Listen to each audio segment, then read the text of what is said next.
first question, and I think this would be for Dr. Solowitz.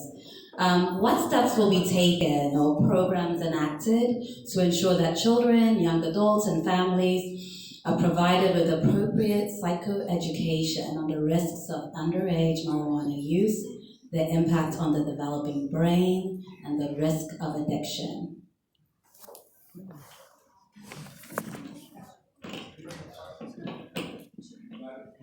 Question repeated? Do you need the question repeated? Oh, do you need the question repeated? No, I'm good. I Okay. got it. So first of all, we're talking about general public health considerations for safety, for marijuana. So again, we're talking medical, not recreational. And many of those questions, are really critical in the ongoing conversation regarding legalizing recreational marijuana. And the Medical Society has made a strong statement regarding safety in this area. The Medical Society takes the position that if we do legalize recreational, that many strict controls protecting, particularly teens, and controls for inadvertent diverting of recreational marijuana to a population shouldn't have it. So that's really cool. Around medical, which is what we're talking about mainly this evening. To understand, you're prescribing marijuana for a specific patient or specific medical condition. And in that situation, the safety considerations are very much like prescribing any other potentially dangerous substance, whether you're prescribing a narcotic, an oral chemotherapy agent, even the high-end blood pressure or cardiac medication. I think it's really critical to be aware that these medications need to be locked up. They need to be secure. We have to give education to all our populations and frequently our seniors. By saying that that it's not appropriate to be in a place that when your teenage grandchild is visiting the house, they can go through your cabinet and steal a bunch of your medications. As far as the individual use and the education we give, when we're discussing marijuana to individuals, we do discuss the precautions that about using the medication as we use with any other prescription that we're prescribing in real time. So you have to deal with diversion, and you have to deal with keeping it out of with certain populations. Medical marijuana is available for the pediatric population. Again, we're talking about prescribing it to children, to young people that are in critical medical need. And again, you're always balancing the risk of any medication or any therapy, with its benefits and giving appropriate education.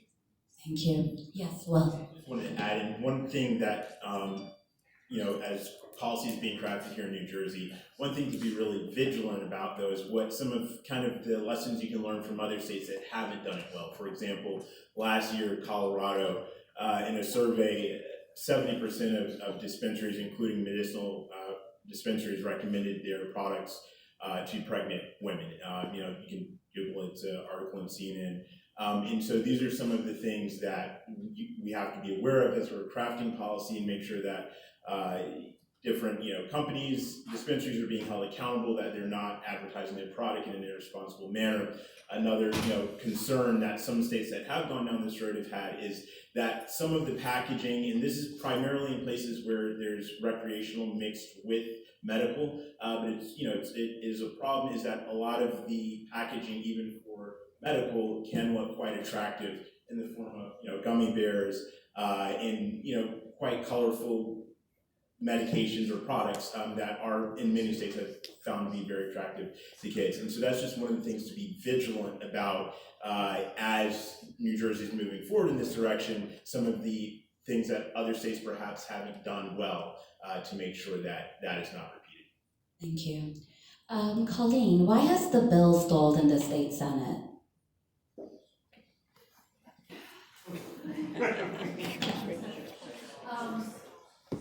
So the conversation about cannabis started from a place of recognizing the failed war on drugs. And so the conversation started from a point of social justice and expungement and the disproportionate amount of Black and brown people who have been arrested.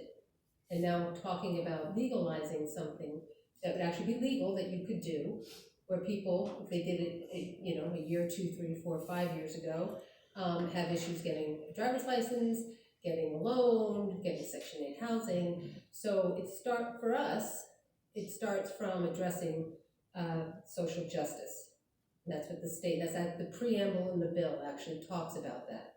And then the revenue should be secondary to addressing a widespread social issue. So those two conversations took a really long time to get through with the bill. And ultimately, a bill passed in the Assembly, but died in the Senate because they couldn't muster enough votes to get through. And for some of it, some of those who voted against it was based on, I think, too liberal of an interpretation of the expungement characterizing that correctly.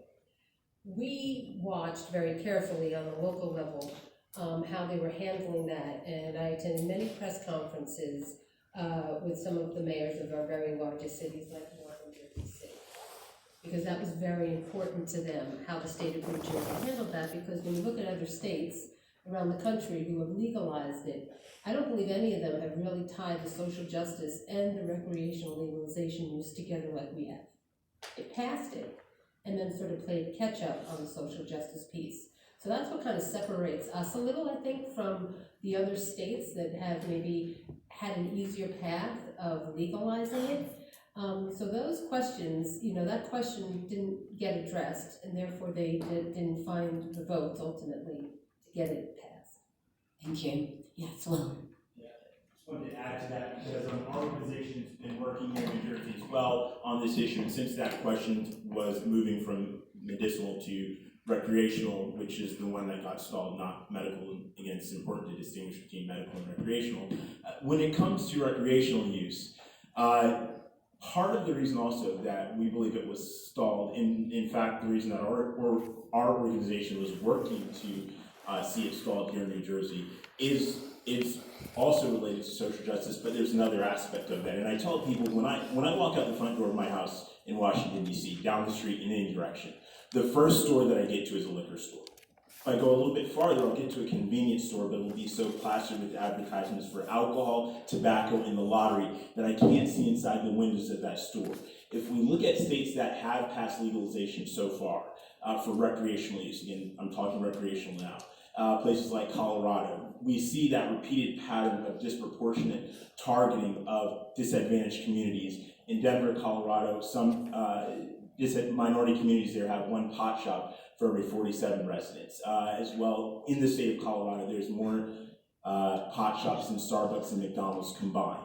So these are some of the other concerns that I think rightfully so have slowed the discussion and stalled the bill in terms of recreational, because recreational is extremely different from medical use, and these are some of the concerns that we've worked with different legislators and local leaders in New Jersey to raise awareness of how it's happened in other states, and again to make sure that this is not something that happens for communities that would not want to see, again, a pot shop on every other corner or more pot shops than Starbucks and McDonald's in the state. This is one of the issues that people are having. I think one of the reasons that it has slowed down.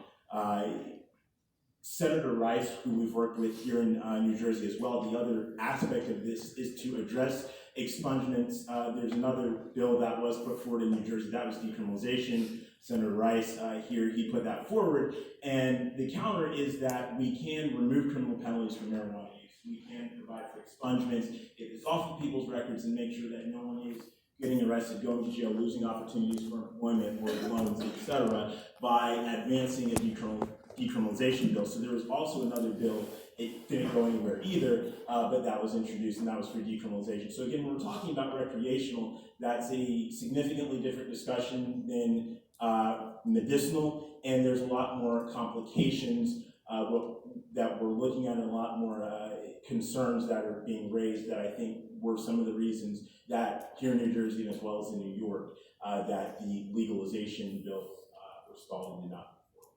Thank you. So to your point about watching what other states have done, 11 or 12 states, New Jersey watched what other states did wrong in the idea of making sure we didn't have a retail establishment on every corner, so there were caps in the bill. So I just want to kind of clarify that piece. That's true. I mean, Colorado went first. California, right after California went first. They had a more permissive attitude. It was here, Colorado, California, Oregon. But what about Massachusetts? Right? It's a very discreet, we're talking not about pot shops and scare tactics. We're talking about regulation. You decriminalize something, I don't mess with the demand side of the market, and I say, I'm not going to sanction you. I just lower the cost of participating in that market. And I just throw a lot of money to buy what and from who? An unregulated source of cannabis that is doing what? Selling other things? Yeah. Like what? Heroin? Engaging in other criminality? Yes.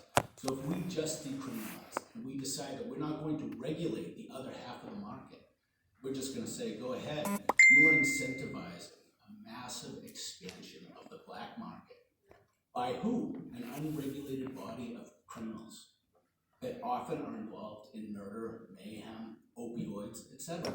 So it's irresponsible to advocate for an expansion of a massive illegal market by failing to take the bull by the horns and regulating something that this country lived with legal cannabis a lot longer than it has with illegal cannabis, just fine, right? We only went after cannabis after prohibition on liquor failed. So I don't know, we know the ills of alcohol, why is it two is enough, why not just one is enough, right? Let's get rid of alcohol, we know what it does, get rid of it, let's go back, right? That's it, we had Flintstones cars. Let's get the cops all involved in everything. I mean, at some point, we're talking about, you have one choice. You're either gonna regulate, well, two choices, you're either gonna regulate, or you're not, and you're just gonna let what's going on go on. And it's all here, we're talking about cultivation, this cultivation going on in Jersey right now. And if it's not going on in Jersey, it's coming into Jersey. And before it was going on in California, it's coming in from Mexico or Vermont. It is just what it is, this is a plan. We have not done anything by policing to put this in check. No matter how many people we put in jail, no matter how many lives we ruin by law, doesn't matter how many deaths are incurred, it hasn't moved the needle. So we're gonna stick our head in the sand and just say we don't like it, so we're gonna pretend that by not doing anything, it's not here? Or that if we say we feel bad about the ills that we have done through these tactics, particularly to the poor and the vulnerable, by depriving them of their liberty and their property, that we are then gonna say, oh, cool, we're gonna leave you go, and not think that the wolves who are gonna be selling that and hopefully upcharging them into something better aren't gonna show up? That's what's gonna happen, that's already what's happening. So why not take it out of the dark, take our heads out of the sand, realize it's here, and regulate it, just like we did with alcohol, which failed when we tried to put people in jail for drinking booze. And it failed when we tried to put people in jail. We might not like it, you might hate it with all your heart and mind, but it's here. It ain't going away, so why not do something about it? I'm going to ask a question about banking laws, Hugh, and if you can explain what banking is like as far as cannabis businesses in other states and how it will be different in New Jersey.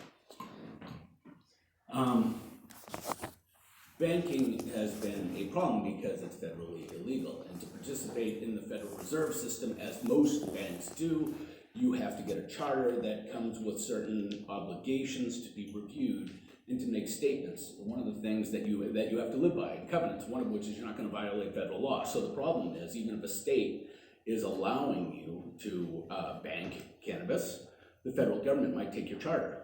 So what do? Well, traditionally, or for a long time, in the West Coast in particular, and even today, you didn't ban cannabis. So what happened? Well, cash. So we got a bunch of cash in the system, which brings a lot of problems, believe it or not. I mean, I think it would be great to have duffel bags full of cash, but talk to people that run their business like that, they don't like it. There's a lot of criminality, states don't like it, there's a lot of tax leakage, there's an accountability, and there's laundering all the time. So, in 2012, when the Department of Justice decided that it was not going to raid states that had same regulated medical cannabis programs with respect to those operations, the DOJ and the Department of Treasury came up with some guidelines, and they're under the FinCEN. You can run on the FinCEN website, which is financial crimes. vision of the Department of Treasury, and those guidelines are given to banks that if they follow, they will be exempt from prosecution for money laundering activities or other types of federal banking crimes. They are complicated, they are expensive, and they are risky because the predicate for all of these is well regulated. You need to do two things if you're a bank. First, you need to be sensitive to, is your jurisdiction, is where you're operating, is where you're banking, well regulated to begin with. Well, California got well regulated finally last year, right? When it actually went with it, it's moved to adult use, it's moved to recreation, it's actually a conservative step, believe it or not. Michigan, same thing, because they had an older form, right? We go back in time, they had an older form of approaches to legal access that didn't have the strict regulations that were proposed or required. So you come to the East Coast and you have what? Like in this state, we had out of the gates a strong regulated system.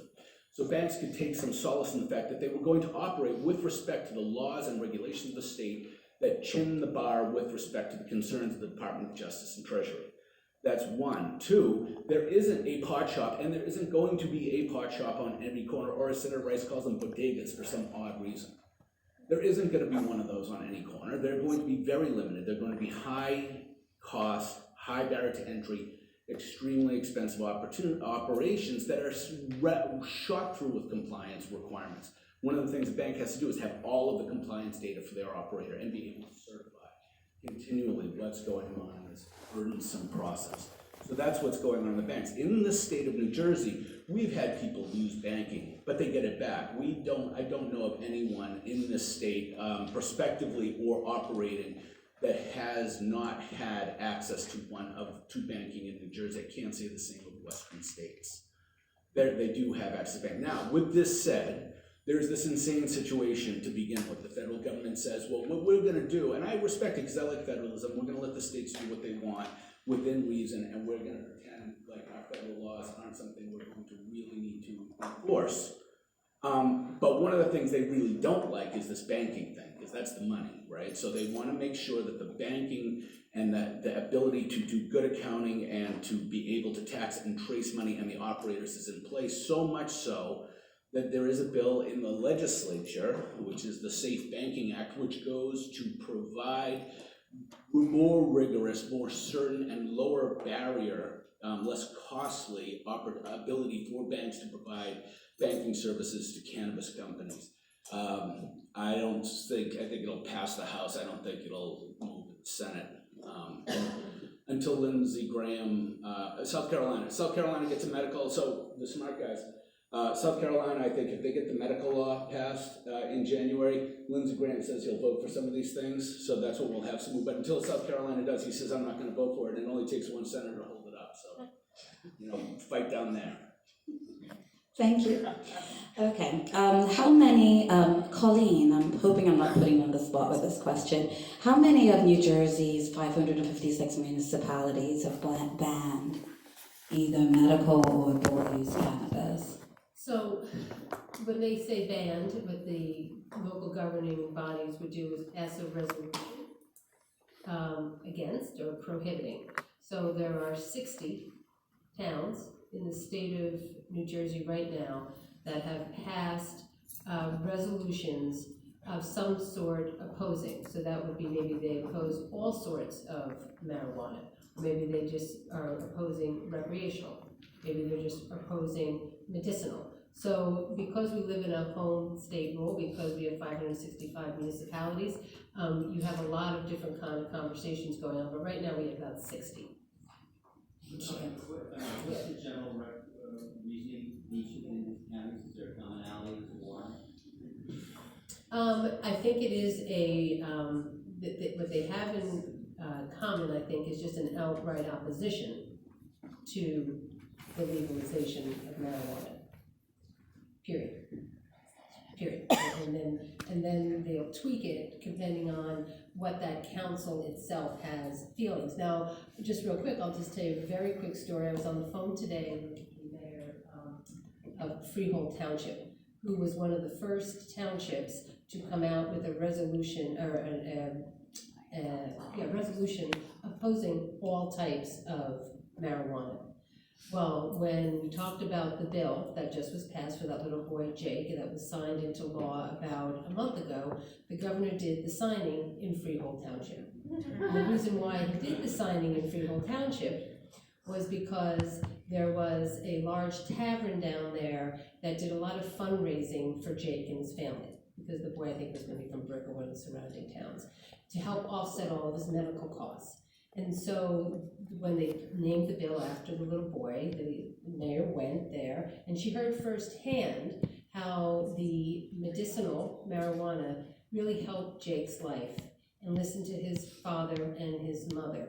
And so the council was there, they went back, and now they are going to be discussing sort of changing that resolution to allow medicinal, and they have a hospital zone, because they have Center Hospital there, Center State Hospital. So I share that because towns can change their opinions on things, and this is an example of that. Once they sort of find out for themselves, or they have a personal experience, which moves them. So I've had some questions about the tax benefits, either statewide or municipality. Sure, so the tax issue was probably one of the most big pieces of the conversation that were going on. That if we were going to legalize this, and the state was going to collect tax revenue on it, and the current sales tax is like 6 5/8 or 3/4 or whatever it is, should there not be a tax benefit to the local host municipality? If we're going to do this, wear a mayor's hat, and put my mayor's hat on, if we're going to do this, and there's going to be maybe some costs associated, as you heard from the police officer, whether it's the Board of Health has, to do more inspections, whether there's more training to your officers, whether your OEM, your fire department, rescue squad have things that they have to do regarding this. Should there not be some sort of compensation that stays locally? And so the whole conversation was, well, how much was it? How much do you tax it so you don't overtax it and, still have the black market, have people go into New York, because at the time New York was closed, but they hadn't done anything. So where we left it, so right now there is none, because there is no bill. But where we left it was, depending on the license, is where the tax rate fell. So that if you had a retail store in your community, it was proposed that there would be an additional 3% sales tax that would stay into that host community.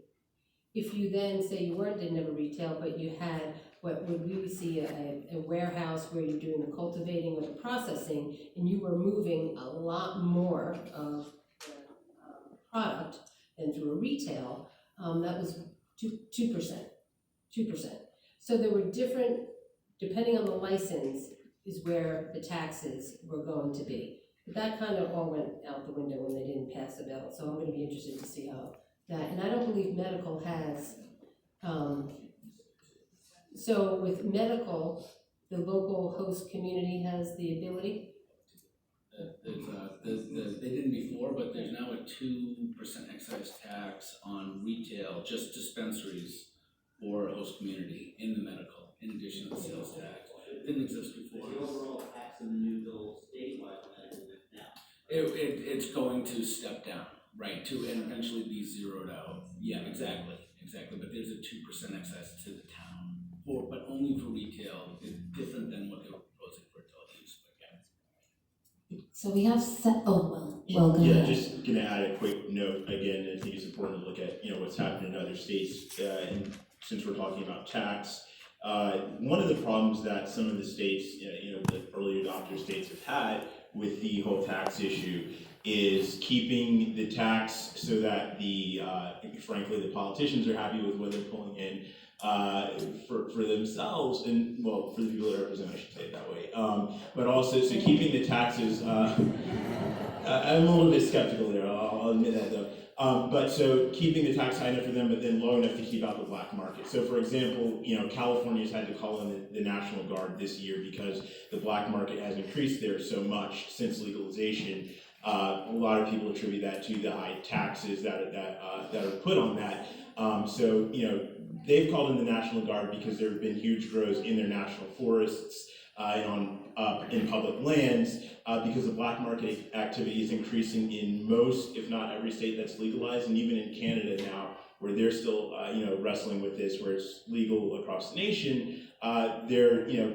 Some reports say that the black market is still equal to the legal market. A lot of, some perspective that's going to take several years to see that change over, to see that decrease. But a current reality in places that have legalized is that the black market has increased.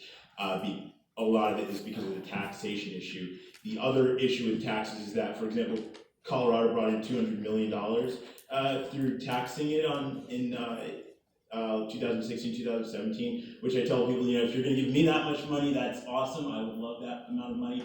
But when you're talking about it from the perspective of a state budget, that's less than 1% of Colorado's state budget. And in fact, every state that has enacted taxes on their cannabis businesses, no state has brought in over 1% of their budget. It's usually like 0.5 or 0.7% on those state budgets. And then communities like mine, where I live in Washington, D.C., again, the question that we raise is this minuscule, when you're talking about the state budget, amount going to trickle down to our communities? Because alcohol is taxed heavily, the lottery, we hear these things like lottery is going to help our communities. Cigarettes are taxed heavily as well, right? But the communities that are going to be most impacted in some respects due to socioeconomic factors through these industries, the real question is, what is that money, is it actually going to trickle down to us? Where's it going to go? And so that's an ongoing question and conversation that states, that have legalized are having right now. So we have about 3 more minutes. We're gonna make sure we stop at 8:30. There's so many questions, and hopefully the panel will stick around to answer some.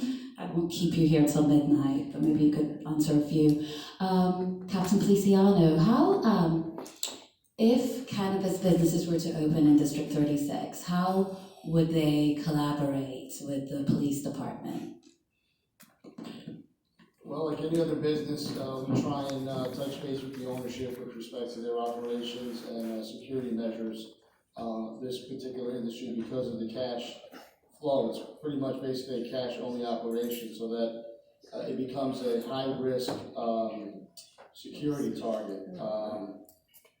My colleagues in discussions with them, they have heavily armed guards there, so with that, we wanted to make sure that we establish a response protocol depending on the nature of the call, and ensure that it's going to, part of our protocol is going to be, we're going to have to send more officers for obvious safety reasons, and we're just going to have to collaborate in that regard to establish protocols from our end so that the businesses are familiar with our responses and how we're going to react under certain threat levels. It's akin somewhat to maybe a bank where we have different degrees of responses, and they're aware of what we require for our officers to declare whether it's a safe scene or not. And again, it really goes down to training, collaboration, and cooperation. I do have one last question, and whoever would like to can answer this. A question was asked about the types of business, cannabis businesses that could open in District 36.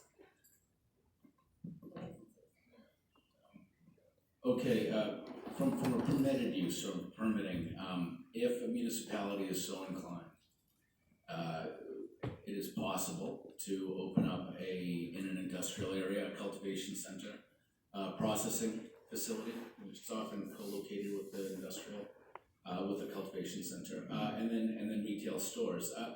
What else, though, right? So we're just talking under our medical bill and some aspects of the Medical Act, rather. Some aspects of the Medical Act we won't probably see anytime soon, right? It's very, very thought forward. The Medical Act allows for social consumption lounges, which are tied to dispensaries. It also allows for home delivery, which is tied to a dispensary, not individually licensed, a separate license class.